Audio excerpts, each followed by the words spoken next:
Welcome to Audit the Audit, where we sort out the who and what and the right and wrong of police interactions. This episode covers bicycle stops, evading, and deferred adjudication, and is brought to us by General's channel. Be sure to check out the description below and give them the credit that they deserve. On May 29, 2020, Officer Ryan Thomas of the University of North Texas Police Department stopped 24-year-old Jakari Williams for riding his bicycle on campus at night without a light in Denton, Texas. Officer Thomas's body camera footage shows him exiting his vehicle and approaching Mr. Williams on foot.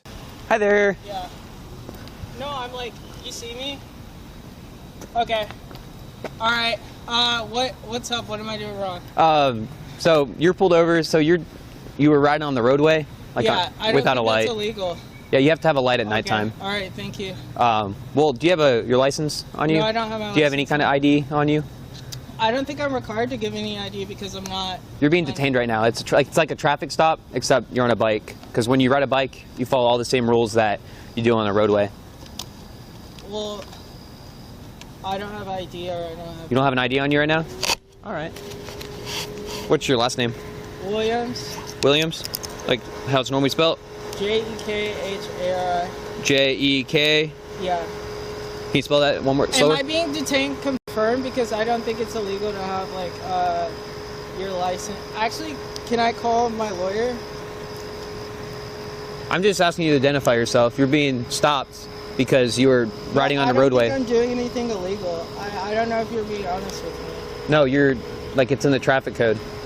Officer Thomas claims that he stopped Mr. Williams for not having lights on his bicycle, as required by state law. Section 551.104 of the Texas Transportation Code states that, quote, "A person may not operate a bicycle at nighttime unless the bicycle is equipped with a lamp on the front of the bicycle that emits a white light visible from a distance of at least 500 feet in front of the bicycle." The statute also states that the rear of the bicycle must have an approved red reflector that is visible when directly in front of lawful upper beams of motor vehicle headlamps from all distances from 50 to 300 feet, or a lamp that emits a red light visible from a distance of 500 feet. In the 2004 case of Fulton versus State, the Second District Court of Appeals of Texas found that an officer could lawfully stop an individual for violating this statute, and also clarified that, quote, "Nighttime has been defined as any time between 30 minutes after sunset and 30 minutes before sunrise." Section 551.101 of the Texas Transportation Code also states that, quote, "A person operating a bicycle has the rights and duties applicable to a driver operating a vehicle, unless a provision of this chapter alters a right or duty, or a right or duty applicable to a driver operating a vehicle cannot by its nature apply to a person operating a bicycle." This means that duties that are applicable to the drivers of motor vehicles, such as section 542.501 of the Texas Transportation Code, which states that, quote, "A person may not willfully fail or refuse to comply with a lawful order or direction of a police officer, apply to both drivers and bicycle operators alike." Therefore, Officer Thomas had a legitimate basis for stopping Mr. Williams, as he was riding a bicycle without a light, and Mr. Williams was obligated to stop. I was on the sidewalk. No, but you were coming down Highland Street. But I was on the bike lane. That's still the roadway. What do you want me to do? I don't know. Hey, I just Okay. this real quick. That's all, and then I'll just have you on your way. It's not the end of the world. I know, but I don't know. It's just dangerous because, like, you stopped me and I'm a black person in the street, so I feel like I'm being racially profiled. Okay, no, I understand that concern. That's not what it is at all. Yeah, all right. You're riding on the. There's a lot of people who ride bikes over here, and like I've never seen someone stop before because of a light. Well, you have to have a light at nighttime. You're on the roadway at night, so. Sorry.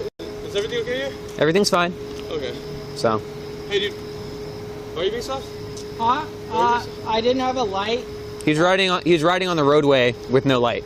No so, light? Yeah. Oh, okay. He's So. fine then, right? What's your last name? You said Williams? Yeah. What's your first name? Jakari. Can you spell that? Jekari. H-A-R-I? Yes.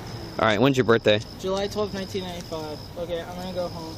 No, you're gonna stay right here. I'm not being. If you ride away, Sir. 349, send me another. Wrong with him. Sir, Hey, he's if not you- doing anything. Sir, Stop! Can you stop? All right. No, I'm not being detained. Yes, you are. I'm not under arrest for All right, anything. you're gonna be Wait, evading. His light was just out, right? I'm not. No, he evading has no arrest light. because I don't have anything. Okay, he has Can no you stay? light. All right. All right. I've stopped you for a bike stop. All right. You're not free to leave. Okay. All right. So can you put the bike down? Can you have a seat? Is he being detained? Am I being detained? Yes, you are. So can you please have a Legally? seat? What is Yes. he being detained for? Yeah, I'm being Can you have a seat? detained for not having a light. I'm sorry, what is he being detained for? I don't think that's... Look, you can be under arrest for evading, for just that, trying to ride away, all right? But that's... If you cooperate if with I'm me- not under arrest, because Can you sit down for I me? haven't done anything worth being under arrest. As Officer Thomas is talking to him, Mr. Williams attempts to ride away from the scene, but is quickly apprehended. Officer Thomas then informs Mr. Williams that he could be placed under arrest for evading. Section 38.04 of the Texas Penal Code, which defines the offense of evading arrest or detention, states that, quote, a person commits an offense if he intentionally flees from a person he knows is a peace officer or federal special investigator attempting lawfully to arrest or detain him. In the 2007 case of Mayfield versus State, the 6th District Court of Appeals of Texas explained that, quote, the statute does not require high-speed fleeing or even effectual fleeing. It requires only an attempt to get away from a known officer of the law. Thus, under the law, fleeing slowly is still fleeing. Additionally, in the 1995 case of Green versus State, the Court of Appeals of Texas in Texarkana upheld an evading conviction under similar circumstances to this situation, where an individual refused to stop when an officer attempted to detain him for riding a bicycle at night without lights. The court explained that, quote, a refusal to comply with a lawful order, knowing the order came from a police officer, constitutes the offense of evading detention, and that, quote, riding in the middle of the street after nightfall with no lights on his bicycle constituted traffic offenses. An officer may stop an individual for committing a traffic offense. Accordingly, the officer had a lawful reason to stop the bicycle and Green. Green's refusal to comply with his request can be defined as an attempt to evade detention. Given this clear legal precedent, it is very likely that a court would find that Mr. Williams' attempt to ride away constituted a violation of the evasion statute. I just didn't have a light on in my bike. Right, I understand that, but I'm sorry, that's still the law. Not... It is the law. It's not... Okay, can Look, you show me the law? What's your badge number, sir? 349. 349? Jakari, I'm just asking. when's your birthday? I'm calling my mom. Are you a UNT student? Mom, I'm getting stopped at the bike lock because I don't have any, like, I didn't have a bike light. There's 4. I'm getting stopped because I didn't have a bike light, and there's 5 cops. Can you tell me why he's being stopped again? He was stopped because he was riding on the roadway without a light on his bicycle, which is the law. And it requires 1022. police people to... No, ma'am. I stopped him, and then he tried to ride away on me when I told him he was legally detained. And so he could be arrested.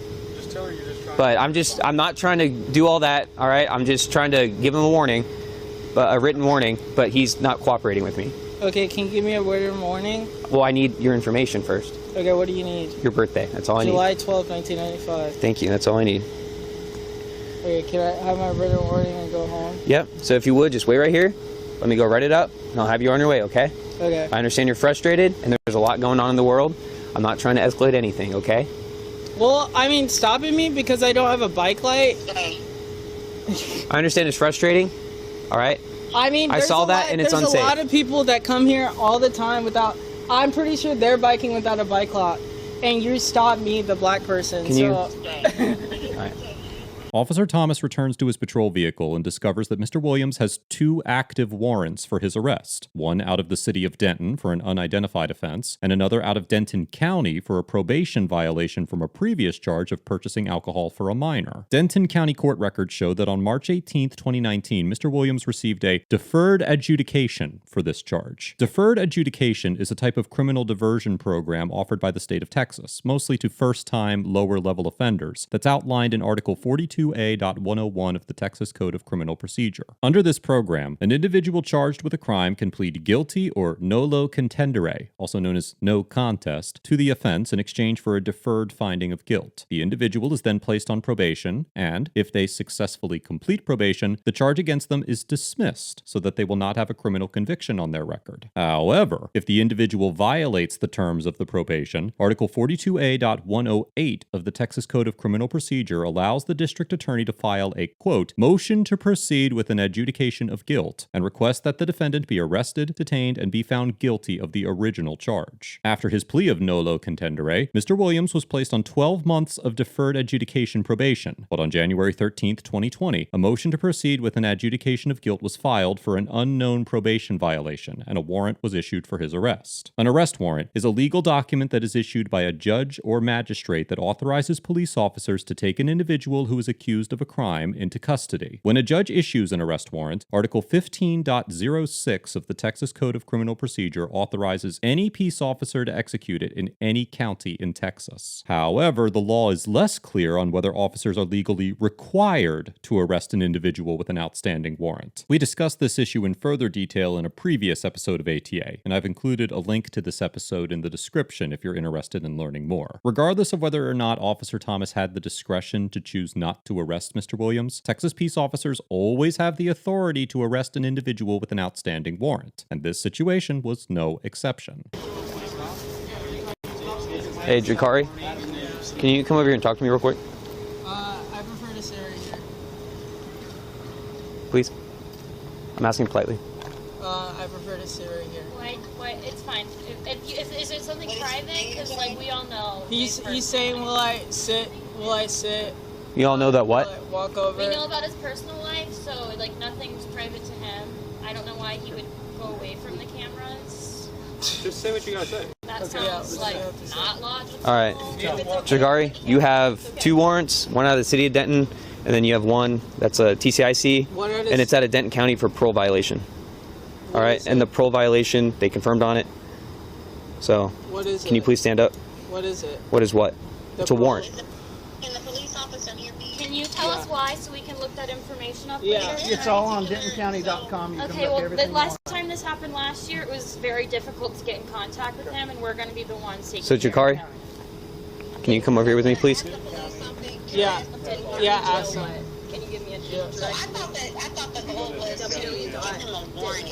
I'm sorry? Why is it always that you have to investigate to see if you can arrest someone that's of color? But if he would have been, it just doesn't make any sense. Jakari, can you come with me? Look at whatever previous charge that he has. The I charges. mean, you would have to arrest me on my bike. Jay, please.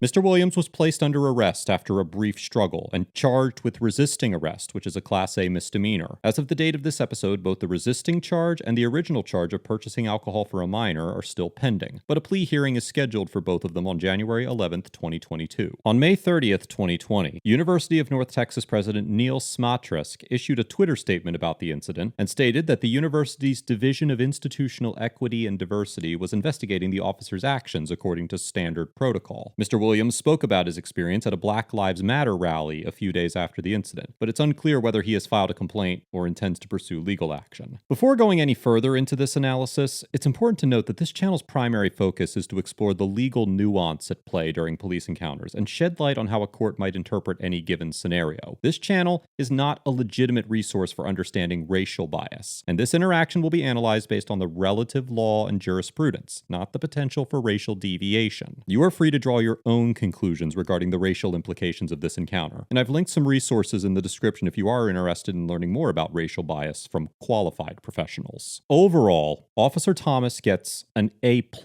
for conducting a legitimate traffic stop, making a concerted effort to de-escalate the situation, and for remaining within the bounds of his authority throughout the interaction. There is no doubt that Officer Thomas would have been within his authority to arrest Mr. Williams regardless of whether or not he had warrants, and the video clearly shows that Mr. Williams committed multiple violations in plain view of the officers. At no point did Officer Thomas say or do anything to provoke a response from Mr. Williams, and he went out of his way to maintain a cordial demeanor and keep the interaction as calm and peaceful as possible. The officer took his time to respectfully explain why Mr. Williams was being stopped, and did not place him in handcuffs until the warrants were discovered, despite being well within his authority to do so well beforehand. Ultimately, Officer Thomas also made the decision not to charge Mr. Williams with evading arrest, and was able to peacefully escalate escort him to jail. I commend Officer Thomas for making an effort to de-escalate the situation and carrying out his duty with courtesy and professionalism, and I encourage other members of law enforcement to take note of how Officer Thomas handled this encounter. Mr. Williams gets an F for failing to invoke his right to remain silent, refusing to obey the lawful orders of the officers, and for attempting to leave the scene while being lawfully detained. Setting aside the racial implications of the initial detainment, a majority of Mr. Williams' conduct only served to further incriminate him, and there is no doubt that he could have benefited from invoking his Fifth Amendment rights. Not only did Mr. Williams admit to guilt on several occasions, blatantly attempt to evade arrest, and physically resist the officers, but he also maintained a confrontational attitude and refused to cooperate with Officer Thomas's investigation. It is unclear whether Mr. Williams was aware of the warrants prior to this encounter, but anytime anyone is informed of a warrant for their arrest, it's always a good idea to comply with the arresting officer and handle the warrant in a courtroom. Resisting an inevitable arrest will only result in more charges and a less convincing legal defense. And as stated in many episodes of ATA, it is much more productive to seek justice within the courtroom rather than on the street. In most states, whether or not an arrest is lawful is not a factor in determining whether a resisting arrest violation occurred, as is the case in Texas under Section 38.03. Even if Mr. Williams was a victim of racial bias by being stopped for riding a bicycle with no lights as an African American, how he handled the interaction after being stopped was not conducive to a successful defense against his arrest. And this interaction highlights the importance of having a basic level of understanding of the legal system and constitutional rights in general. Let us know if there is an interaction or legal topic you would like us to discuss in the comments below. Thank you for watching, and don't forget to check out my second channel for even more police interaction content.